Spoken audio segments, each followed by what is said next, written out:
Сакаме воздух! Сакаме воздух! Што ви диша децата? Што ви диша децата? Пораката е едноставна. 5000 луѓе годишно ни умират од аерозагадување. 1 од 9 деца што умира во држава е поради аерозагадување.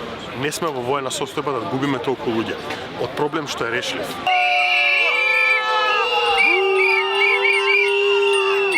Ние година по година сме ги правеле. Ова не е ни прва година што ниту организираме протест, ниту испраќаме барања. За жал, секоја година завршуваме на јас не сум одговорен, јас не сум надлежен, ова може веќе во процес на имплементација, ама не е завршено, а луѓе умираат. Што значи дека ние сме секогаш расположени за диалог.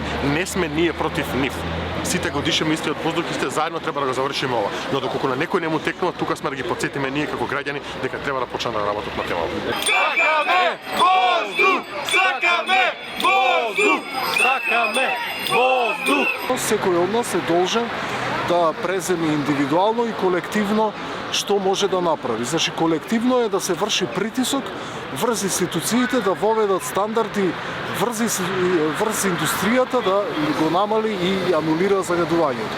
Но исто така не смееме да заборавиме дека и граѓаните самите го вршат загадувањето преку користење на моторни возила. Маскава е символика, дефинитивно, но има денови кога и стварно треба да се носат маски. Можеби не вакви, но заштитни маски нели од частиците и загадувањето. Срамота! Срамота! Срамота! Има магично стапче. Тоа се вика буџет на Република Македонија. Над 6 милиарди евра ќе вреди буџетот за идната година, а во него пари за загадувањето нема.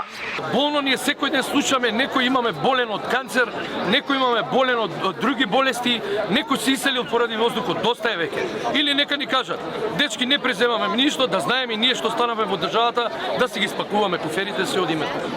Сакаме воздух! Сакаме воздух!